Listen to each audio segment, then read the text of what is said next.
Bonjour, bonjour, bonjour. Content de vous voir. Merci pour les chants. C'était excellent, excellent. Vous ne savez peut-être pas, mais c'est supposé d'être quelqu'un ce matin, mais ils l'ont fait à la dernière minute qui devait remplacer celui qui était supposé de le faire. Fait que on a beaucoup de talent à l'Église, arriver à brûle-pourpoint puis faire des bons chants comme ça. Merci pour votre service. Merci beaucoup. On va commencer, je vais faire une mini-série qu'on appelle, je vais appeler ça les plus connus, les plus connus. Donc, je vais commencer avec le psaume le plus connu, qui est probablement le psaume 23. Probablement le prochain après, ça va être le Notre Père, la prière la plus connue. Donc, on va explorer des choses qu'on a lues peut-être des milliers de fois, des centaines de fois. Il y a peut-être même parmi vous des gens qui connaissent le psaume 23 par cœur. Vous l'avez tellement répété, dit que c'est un psaume que vous connaissez par cœur. Le psaume 23, c'est une source de réconfort. Des fois, si on écoute des films, puis là, il y a un décès, on va réciter des fois le psaume 23. Hein? À un moment donné, quelqu'un m'avait demandé de faire une funéraille. C'est le psaume 23 que j'avais pris. C'était des gens qui n'étaient pas croyants, sauf la dame qui était là, qui voulait que je fasse ça pour son mari. Fait que j'avais pris le psaume 23. On le voit des fois dans les funérailles. C'est un psaume qui est intemporel. À travers les âges, les gens ont utilisé ce psaume-là. On va lire ensemble. Psaume 23. « L'Éternel est mon berger, je ne manquerai de rien. Il me fait reposer dans de verts pâturages. Il me dirige près des eaux paisibles. Il restaure mon âme. Il me conduit dans les sentiers de la justice à cause de son nom. Quand je marche dans la vallée de l'ombre de la mort, je ne crains aucun mal car tu es avec moi. Ta houlette et ton bâton me rassurent. Tu dresses devant moi une table en face de mes adversaires. Tu oins d'huile ma tête et ma coupe déborde. Oui, le bonheur et la grâce m'accompagneront tous les jours de ma vie et j'habiterai dans la maison de l'Éternel jusqu'à la fin de mes jours. » Prions. Seigneur grand Dieu, Papa du ciel, merci pour ce beau psaume qui a été écrit par ton serviteur David, que tu considérais qu'il y avait ton cœur. Aide-nous à voir les richesses de ce psaume qui a passé à travers les âges, qui était là pour les apôtres, qui était là pour l'Église primitive et qui est là encore aujourd'hui pour nous. Aide-nous à l'explorer et à en retirer tes bénéfices. Amen. Donc, la notion de berger, à l'époque, c'était une époque agriculteur, des agriculteurs, des gens qui élevaient des bergers. Fait que il y a beaucoup de choses dans le psaume que nous, peut-être, on est détachés. Je vais tenter aujourd'hui de vous ramener ça, de voir qu'est-ce qu'il voulait dire en tant que berger. Mais tu sais, la notion de berger dans la Bible, dans l'Ancien Testament, ça ne se rapporte pas seulement à psaume. Parce que même dans Ésaïe 53:6, ça dit « Nous étions tous errants comme des brebis. Chacun suivait sa propre voie, et l'Éternel a fait retomber sur lui l'iniquité de nous tous. » Donc, on comprend qu'il parle de Jésus, le berger. Quand on lit la première lecture, le psaume 23, ça dit « L'Éternel est mon berger. » Donc, si Jésus, Dieu est ton sauveur, tu es sa brebis. Il faut avoir accepté Jésus pour être sa brebis. Peut-être qu'on aurait mieux de comparer un lion, un ours, quelque chose de puissant, mais pas une brebis, là, c'est faible, c'est innocent quasiment, ça n'a aucune force, ça ne peut pas se défendre. Puis si on ne s'en occupe pas, ben, la laine, elle vient grosse, puis ils vont tomber, ils vont avoir des maladies. Là, c'est l'animal le plus insignifiant, on pourrait dire. Mais c'est cute, par exemple. Mais Dieu décide de nous comparer. David, inspiré, il dit que on est ses brebis. Donc, on est ses brebis. Une brebis, ben, ça écoute la voix. C'est une des premières choses qu'on peut voir. Les brebis écoutent les voix de leur berger. Il y avait une histoire qui racontait que dans l'époque ancienne à Israël, il y avait eu comme une guerre et toutes les brebis avaient été dispersées et les soldats avaient ramené les brebis. Puis un jeune garçon qui est arrivé pour récupérer ses brebis. Le soldat dit, comment tu vas faire là-dedans à récupérer tes brebis? C'est impossible. Il dit, regarde bien ça que je vais faire. Il a appelé ses brebis et ses brebis sont arrivées. Ils ont reconnu la voix du berger. Il avait dit, j'ai tant de brebis. Et il y a le même nombre de brebis qui est sorti du gros troupeau. Il est parti avec ses brebis. Donc, si nous, on est une brebis de Dieu, on doit écouter sa voix. Et écouter sa voix, ben, c'est en lisant la parole, en priant, c'est la façon de le faire. Une brebis, que ça fait? Ben, ça suit, ça se laisse diriger par son berger. Il va nous amener où? On l'a vu dans des verts pâturages. Il va nous faire reposer. Une brebis, c'est utile. Les brebis vont donner du lait, ils vont donner de la laine. En fin de vie, ils vont donner la nourriture. On doit être utile en tant que brebis à Jésus. Et on voit également qu'on va être dans sa maison pour l'éternité. Donc, c'est un psaume qui nous ramène à l'éternité, qu'on va passer le temps avec Dieu. Pourquoi qu'on aime ce psaume-là? Parce que quand ça ne va pas bien dans la vie, puis on a des moments tough, on ne le voit pas tout le temps. Hein? Qu'est-ce qui s'en vient? Qu'est-ce qu'il va y avoir dans le futur? On est focusé ici. On va regarder plus en détail.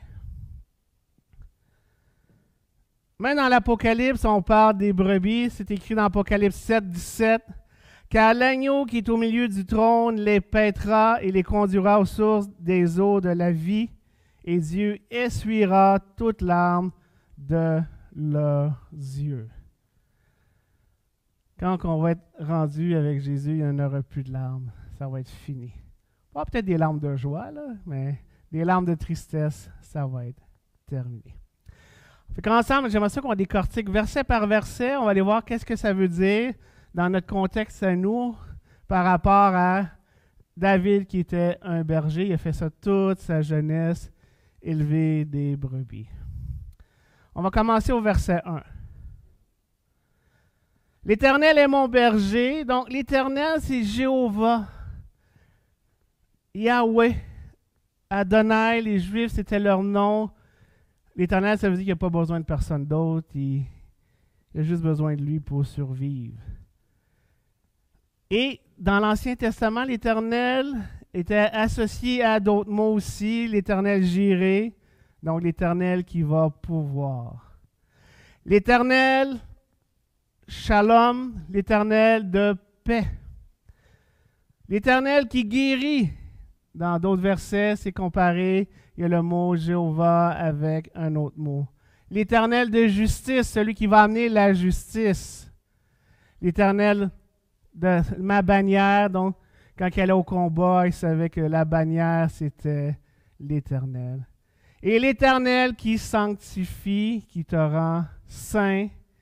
Donc pour eux et pour nous aujourd'hui, on comprend que l'Éternel est associé à d'autres choses et c'est notre Dieu. C'était le Dieu de David, Jéhovah, Yahweh. C'est quand même drôle quand tu prononces Yahweh, c'est comme une respiration, tu fais ouais. Je sais pas si Dieu a pensé à ça, là, mais sûrement. C'est comme, hein? C'est comme une respiration, tu sais. Ouais. J'ai essayé de le faire à l'envers, ça ne marche pas, mais c'est étouffé, là. Donc, l'Éternel, c'est ton Dieu qui va pouvoir. Quand tu as un moment difficile, il va pouvoir. Il va t'amener la paix. C'est ton Dieu si tu l'as accepté. C'est mon berger. En fait, le berger, quand il partait, il était seul et les brebis le suivaient. C'était la seule personne qui pouvait protéger ses brebis. sans défense, aucune autre protection.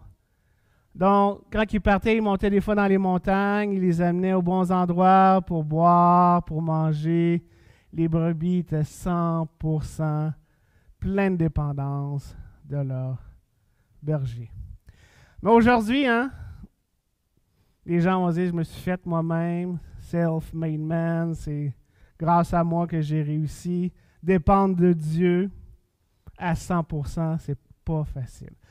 Même nous, en tant que chrétiens, des fois, hein, quand on va pas bien, la première chose qu'on fait, c'est on passe en mode solution.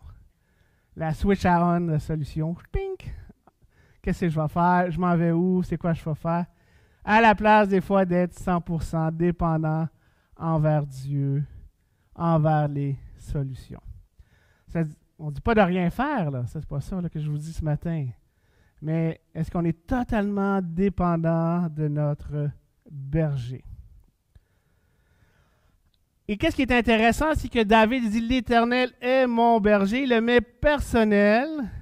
Aujourd'hui, dans notre société, on est une société individualiste et ça fait du sens. Mais pour David, ça ne fait pas de sens à l'époque parce qu'à l'époque, c'était la communauté avant l'individu. Et là, David va chercher son Dieu, il le met personnel à lui. Fait qu'il sort de toutes les conventions de son époque, qui était la communauté avant la personne, et là, il met l'Éternel est mon Dieu. Je ne manquerai de rien. Tu ne vas rien manquer. Mais des fois, nous, manquer de quelque chose, c'est pas avoir d'Internet. Hein? Bon, hier, chez nous, il y a une petite panne d'électricité. Là. Il n'y a plus rien qui fonctionnait. Plus d'Internet. Là. Dieu va y aller avec les besoins de base. On est une société riche. Hein? Donnerez-nous notre pain quotidien. Là. Nous, c'est, je peux ouvrir mon frigidaire 5 fois par jour, puis il y aura toujours quelque chose. Mais à l'époque, c'est pas ça que tu mangeais à tous les jours. Il fallait aller chercher ton eau. Ton pain, tu n'allais pas le chercher à l'épicerie. Tu cultivais tes grains, tu récoltais, tu faisais ton pain.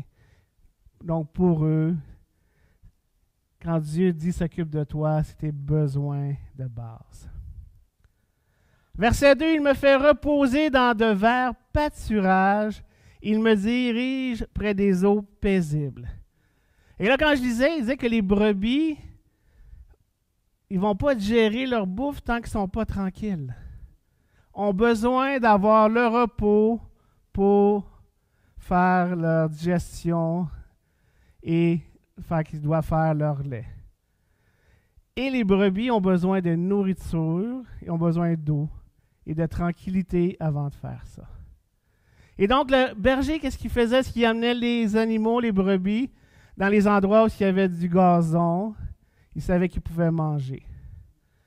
Et en plus, une brebis, c'est tellement peureux que si tu l'amènes près de l'eau, puis tu trouves un gros courant d'eau, ils ne vont pas aller boire. Ils vont refuser, ils ont peur. Donc, le berger, il allait à une étape de plus. C'était reconnu, il faisait un petit trou sur le bord de la rivière, il creusait, pour que l'eau arrive, et là, les brebis pouvaient aller boire. Que le berger s'occupe juste de faire le petit détail de dire, regarde, tu as de l'eau? En bon québécois, tu as la chienne d'y aller, tu as peur, ça ne te tente pas, je vais m'occuper de toi, je vais t'amener un peu d'eau vers toi. Et les brebis allaient faire ça. Il me dirige vers des eaux paisibles, il l'amène en haut. La brebis, elle a son eau, elle a sa nourriture, elle est en sécurité, et là, elle peut digérer tranquillement. Elle se laisse diriger directement par le berger.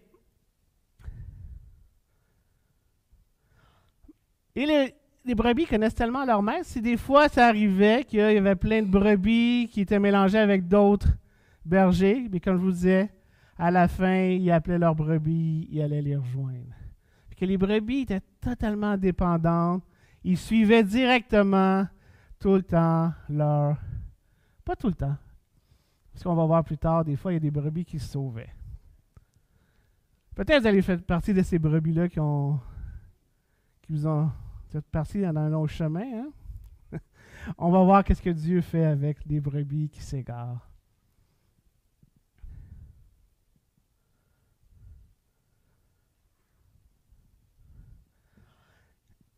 Il restaure mon âme, il me conduit dans les sentiers de justice à cause de son nom. Et là, il y a comme une petite difficulté dans le texte, dans le sens que c'est de la poésie, et nos traductions ont traduit ça par « Il restaure mon âme ». Mais en fait, c'est plus que ça, le texte. C'est un peu comme si aujourd'hui, je vous dirais, des fois, on écoute des chansons à répondre traditionnelles du Québec. Moi, je travaille avec beaucoup de gens qui sont de notre nationalité, puis des fois, juste une expression québécoise, ils me regardent et disent « Qu'est-ce que tu dis là? Qu'est-ce que tu dis là? » Je ne sais pas si tu connais la chanson quand on dit « Swing la baquette dans le fond de la boîte à bois ». Il y a plein de gens qui vont penser, ben baquet, c'est quelqu'un corpulent, une baquette, c'est quelqu'un corpulent. Mais c'est pas ça, là. On ne swing pas une madame dans le fond de la boîte à bois, là. J'ai amené une baquette. C'est ça, une baquette. Ah! C'est qu'est-ce qu'on met? On met le bois dedans. Là, tu mets le bois dedans, puis là, ton bois est là, tu le pognes, puis tu amènes ta baquette. Fait que moi, j'ai à swing ma baquette chez nous. Donc, c'est une baquette. Donc, des fois, dans le texte, comme ici, ben, c'est de la poésie hébraïque, puis pour nous, c'est un peu plus difficile à comprendre. Donc, il restaure mon âme, c'est dans le sens, il me ramène. Il me pousse à me repentir. Il me ramène du mauvais chemin vers le droit chemin. Si vous pensiez que le psaume, c'est juste là, je vais bien filer après, je vais être zen, ça va aller mieux. Mais non, quand il restaure ton âme, c'est qu'il va aller te chercher. Il te pousse à te repentir. Il te ramène du mauvais chemin vers le bon chemin. Et c'est ça le mot hébreu que ça veut dire. Et peut-être avec le temps, essayer de faire ça de la poésie, le traduire d'une langue à l'autre, on perd un peu le sens. Mais quand il dit « il te restaure », c'est qu'il va te chercher quand tu es dans ton péché. Il va aller te chercher quand ça ne va pas bien. Au niveau spirituel, il va te ramener. Et quand on dit qu'il va te chercher, qu'il te ramène, il y a un prix à payer. Et le prix, c'est le berger qui va le payer. Il va aller te chercher, il va laisser les autres pour aller te chercher. Comme Jésus a payé un prix. Le prix de l'agneau sacrifié. Et le berger va aller chercher. Si tu es vraiment une brebis, il ne va pas te perdre. Tu vas peut-être te promener longtemps, pendant des années, des mois, ça a l'air long, mais le berger va aller te chercher. Le berger va aller te récupérer. Et même si tu as une vie tout croche, ça ne va pas bien spirituellement. C'est pas à cause que tu viens à l'église ici, des fois que ça va bien dans ta tête, puis Dieu, le berger, va aller te chercher. Il va tout faire. Il va te ramener sur le sentier de la justice. La justice, ça veut dire au niveau moral. C'est ça la justice. Il va te chercher du péché pour que tu sois sur le bon chemin de la justice. Fait que si tu penses que tu peux être parfait, que tu peux être ça coche tout le temps, comme on dit, non. Puis si tu es trop loin, le berger va aller te chercher. Moi, ça me rassure d'entendre ça, de voir ça. Parce que des fois, moi, les psaumes, j'aimais moins ça un peu. Là. C'est comme de la poésie, puis regarde, des bâtons, des houlettes, puis des affaires que je comprends moins. J'étais plus proverbe, peut-être. T'sais. Ça, c'est bien strict. Puis les proverbes, c'est 2 petites phrases, puis on comprend. Mais les psaumes, des fois, c'est plus loin. Mais en l'étudiant, c'est quand il restaure ton âme, ce qu'il va te chercher. Il va aller chercher. Pourquoi qu'il va te chercher? Pour quelle raison il va aller te chercher? C'est écrit à la fin. À cause de son nom. À cause de son nom, il va aller te chercher. C'est quoi son nom? Le Dieu qui pourvoit. C'est quoi son nom? C'est le Dieu de paix. C'est quoi son nom? C'est le Dieu qui guérit.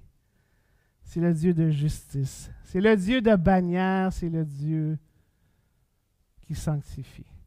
Fait qu'il est prêt à tout laisser, à aller te chercher à cause de son nom. J'espère que ça vous réconforte d'entendre des paroles comme ça de la Bible, que David, si vous avez regardé l'histoire de David, il n'a pas eu une vie facile non plus, un berger. On dit que David, ses parents, son père ne l'aimait pas trop, qu'il était mis de côté par sa famille. C'est un guerrier, tellement un guerrier que Dieu a dit, tu ne feras pas le temple parce que tu as tellement de sang sur les mains qu'on va demander à ton fils de le faire. Mais il sait que c'est l'Éternel est son berger. À cause de quoi? À cause de son nom.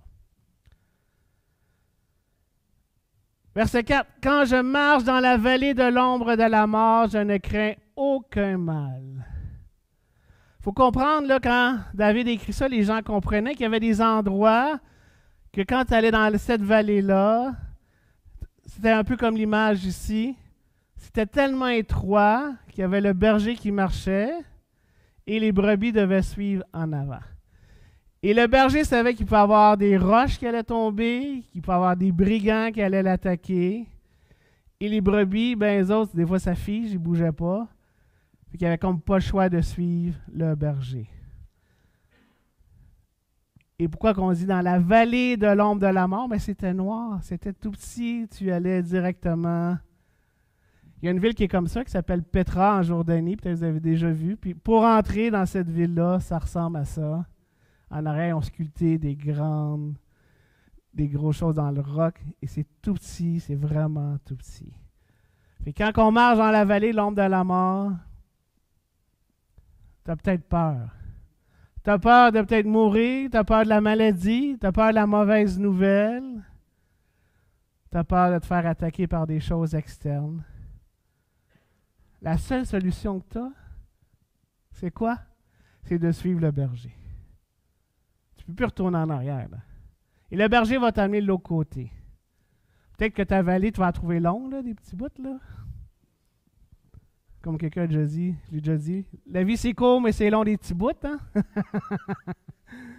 Quand tu es dedans, là, c'est difficile. Tu es dans la vallée, mais accroche-toi à suivre ton berger.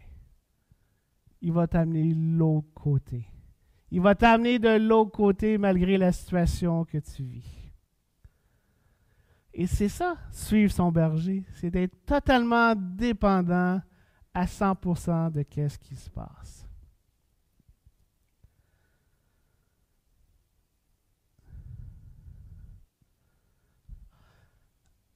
Quand tu es avec moi, donc, ta houlette et ton bâton me rassurent.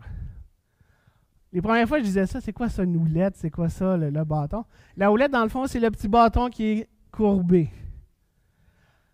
Le berger a ces deux instruments-là pour protéger et aider ses brebis. La houlette, c'est quand la brebis, elle se sauve. Puis, mettons, elle est tombée dans un trou, ben, il va se pencher avec son bâton, puis là, il va la repogner par le cou, puis il va la sortir. La houlette, c'est quand la brebis va trop loin, mais il peut la pogner, la ramasser, puis la ramener. Fait que Dieu est là, il va aller te chercher, il te protège avec sa houlette.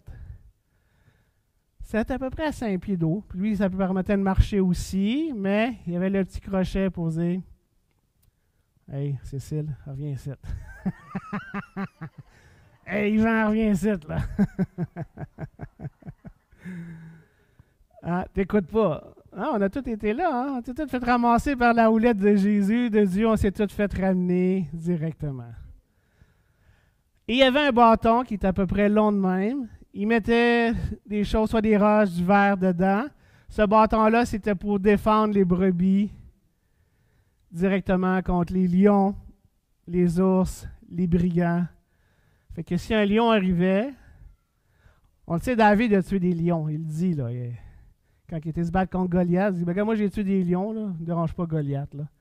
Fait qu'il y avait ce bâton-là qui allait, moi j'aime bien l'expression au Québec, il allait au bat. C'est le cas de dire.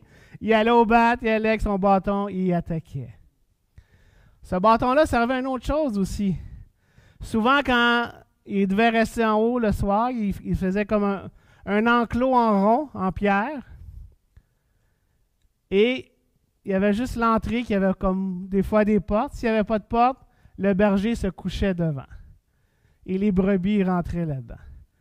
Donc le bâton servait à, quand les brebis passaient dans l'enclos, il le mettait par-dessus pour que les brebis passent en dessous. Fait qu'il comptait ses brebis le soir.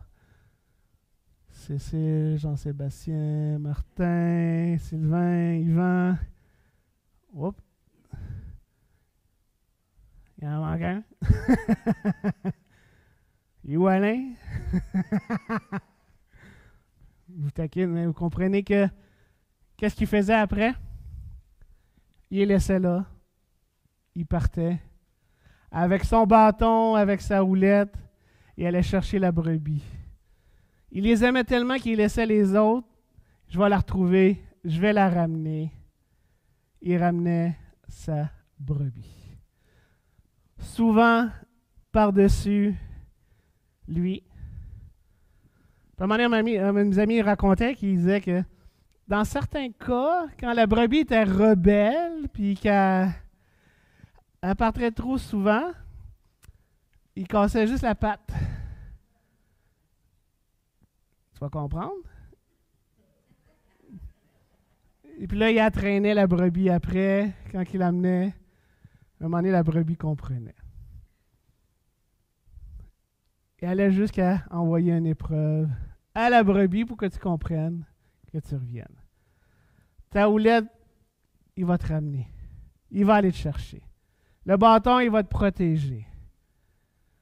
Il va aller au bat, il va aller pour détruire.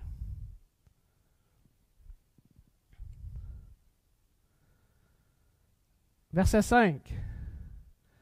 Tu dresses devant moi une table. Donc, nous, dans notre société, une table, c'est...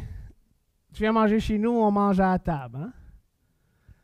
Mais ce n'est pas tout à fait ça pour, à l'époque de David, dresser une table. D'un, il ne mangeait pas avec une table. Souvent, il était couché sur le côté.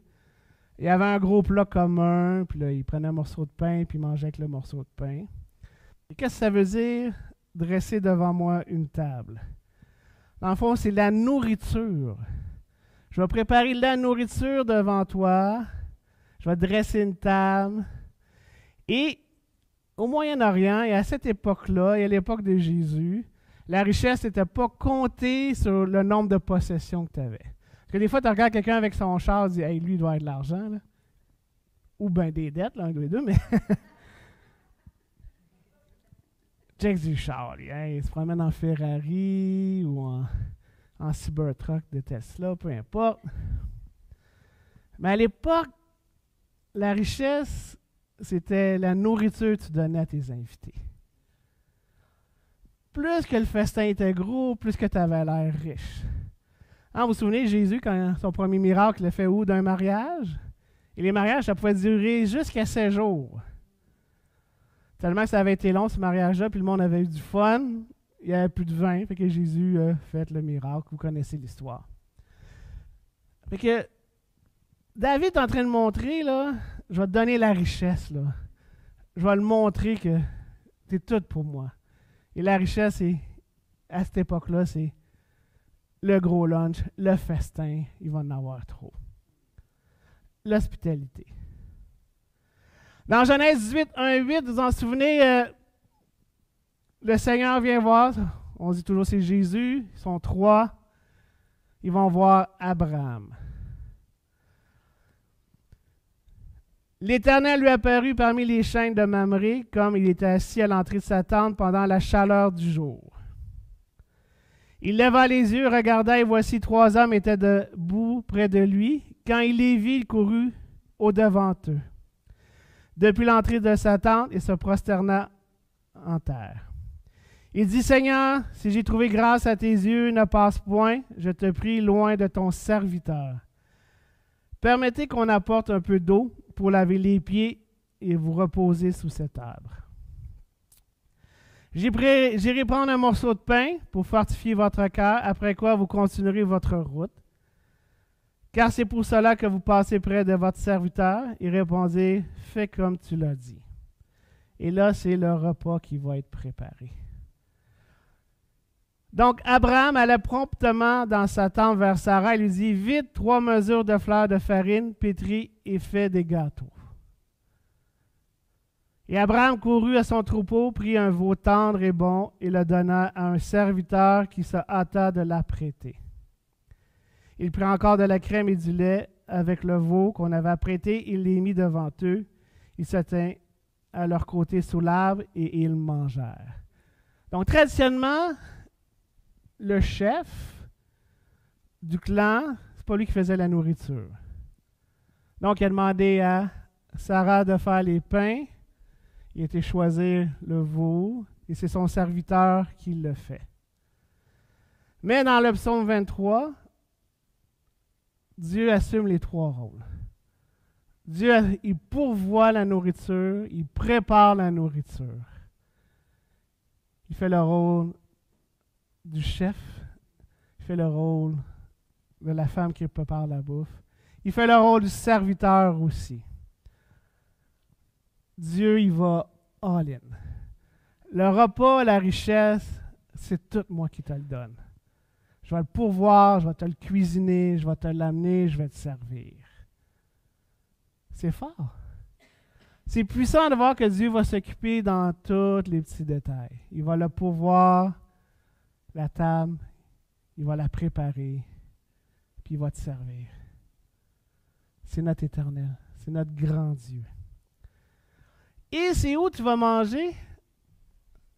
En face de mes adversaires. Je vais te faire un festin, puis tu vas être en face de tes adversaires. C'est comme, imaginez, vous en souvenez, la ségrégation dans le Sud, quand les Noirs aux États-Unis n'avaient pas autant de droits que les Blancs. Ils avaient leur propre toilette, dans l'autobus, devaient s'asseoir ailleurs. On pourrait comparer ça aujourd'hui. Un gars blanc, il amène un noir dans un restaurant super chic, puis le noir n'a pas le droit d'être là. Puis tu vas venir, tu vas t'asseoir, tu vas manger devant les adversaires. Est-ce que c'est dangereux pour le noir? Mais aussi pour le blanc qui va prendre le risque d'amener quelqu'un devant tout le monde. Dieu prend le risque, il dit, garde lui là, je l'aime assez que je te l'emmène. Puis je vous le mets en pleine face. Parce que David était poursuivi, il y avait des adversaires. Imaginez que David, il pense ça pour lui, qui est prêt à t'amener devant les adversaires que tu as, tes adversaires spirituels ou physiques. Dieu est prêt à prendre et à payer le prix pour ça.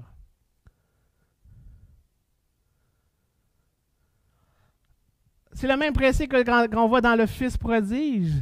Quand le Fils prodige revient à la maison, j'avais déjà prêché là-dessus, et le père qui part à courir, c'est une honte. Dans ce temps-là, on ne courait pas, les hommes, là, ceux qui avaient de l'argent.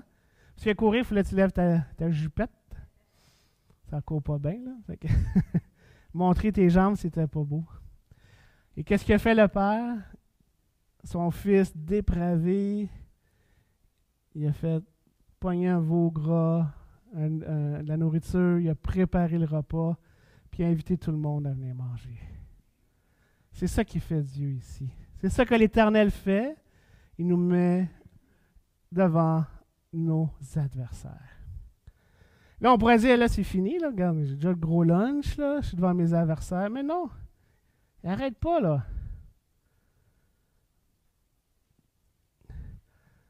Tu oins d'huile ma tête et ma coupe déborde. Quand on mettait de l'huile sur la tête, ça veut dire que tu étais important. Tu avais la première place. C'était un signe d'honneur. Fait que tu es au gros festin, il l'a préparé, puis tu es la personne d'honneur en face de tes adversaires. Ça met en perspective si on ne file pas, là. Hein? Mais il faut se rappeler ces choses-là. Je dois me rappeler aussi. Et ma coupe déborde. C'est comme des fois, tu vas dans un restaurant, là, puis le serveur il est vraiment bon, là, puis tu prends de l'eau, puis tu remplis tout le temps ton verre d'eau, puis à la fin, tu es bien trop bu. Là. C'est un peu ça le principe. Tu n'as pas le temps de la boire, ta coupe. Ça remplit, ça remplit, ça remplit. Il s'occupe de toi que ça va déborder. En face de mes adversaires, tu oins d'huile ma tête et ma coupe déborde. Qu'est-ce que ça fait là comme résultat? Oui, le bonheur et la grâce m'accompagneront tous les jours de ma vie et j'habiterai dans la maison de l'Éternel jusqu'à la fin de mes jours. Honnêtement, le mot m'accompagneront, là, c'est un mot trop faible. Parce que le vrai mot, là, c'est le même mot qui est utilisé dans Exode 14. Quand Pharaon, il décide de poursuivre Israël, parce que là, Pharaon, son cœur est durci, ils ont sorti, il veut dire, il va les poursuivre, je vais aller les tuer. C'est le même mot, m'accompagneront. Ça veut dire une poursuite hostile. Okay, j'imagine les gens qui ont traduit la Bible de l'hébreu, c'est pas évident de traduire ça, là. Ça veut dire que le bonheur et la grâce, ça va te poursuivre de façon hostile. C'est tellement intense, c'est comme ça. C'est un peu comme si tu marcherais sur la rue, puis il y a quelqu'un qui te suit, là, puis là, tu vas plus vite, puis tu vas plus vite, puis là, lui, il avance, puis là, il court. C'est ça, c'est le même. Ça va te poursuivre de cette façon-là, le bonheur et la grâce. Donc, c'est le même mot que poursuivre dans Exode 14 que m'accompagnera. J'endurcirai le cœur de Pharaon et il les poursuivra. Mais Pharaon et toute son armée serviront à faire éclater ma gloire et les Égyptiens sauront que je suis l'Éternel.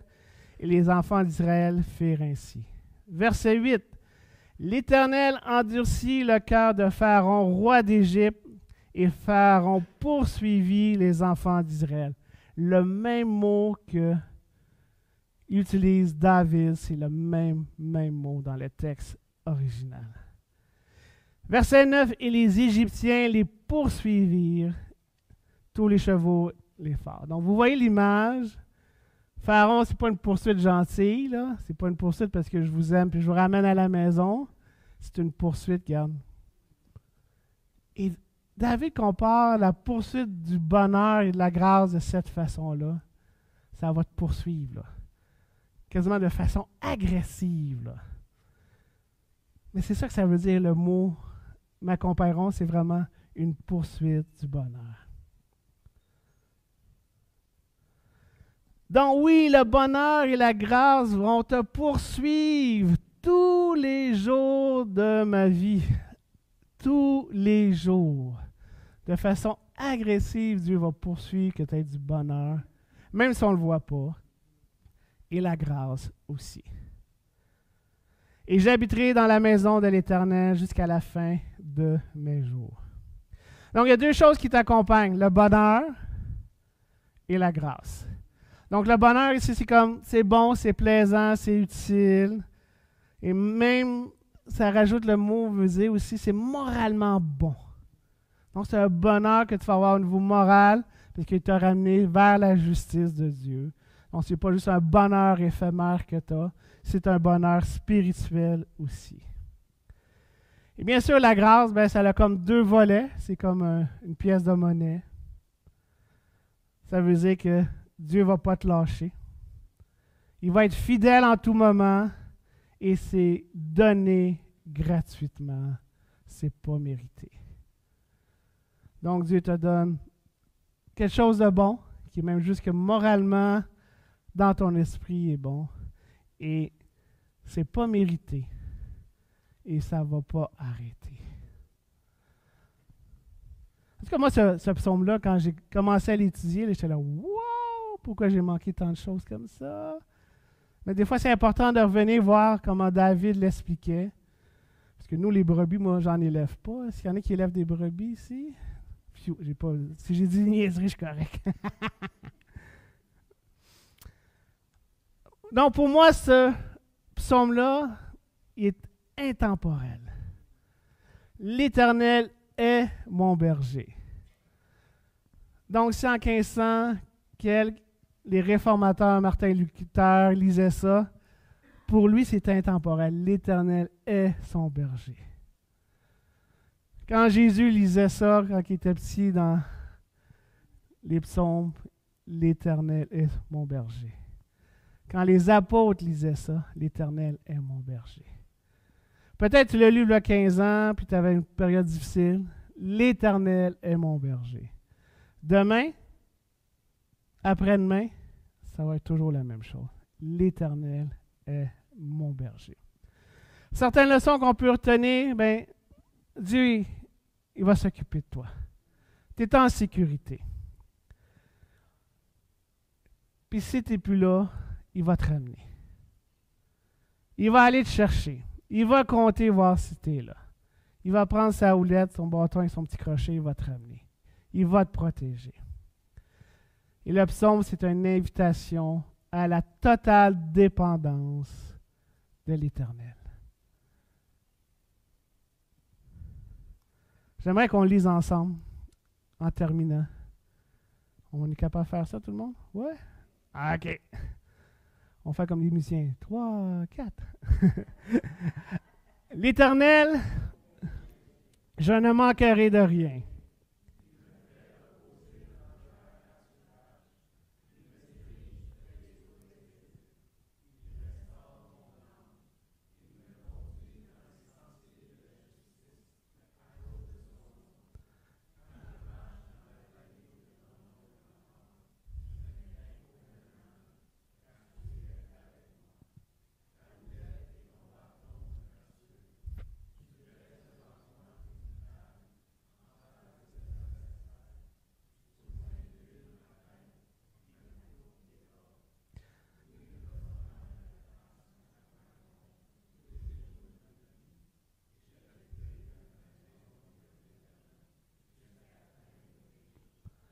Et quand il dit « J'habiterai dans la maison de l'Éternel jusqu'à ma fin de mes jours », il semblerait qu'on peut le traduire de deux façons. La fin de mes jours ou la fin des jours de Dieu.